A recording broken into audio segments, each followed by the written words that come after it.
সাইয়েদানা আসমা রাদিয়াল্লাহু তাআলা আনহা বিশ্বনবীর কাছে চলে গেলেন, যে বললেন, ইয়া রাসূলুল্লাহ, ইয়া হাবিবাল্লাহ, ইন্না উম্মি কাদিমাতুন ইলাইয়া ওয়া হিয়া রাগিবা।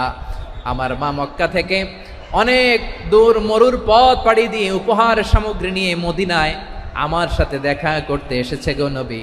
আমার জানতে বড্ড ইচ্ছে হয় আমি আমার মুশরিকা মায়ের সাথে একটু দেখা করতে পারবো কিনা।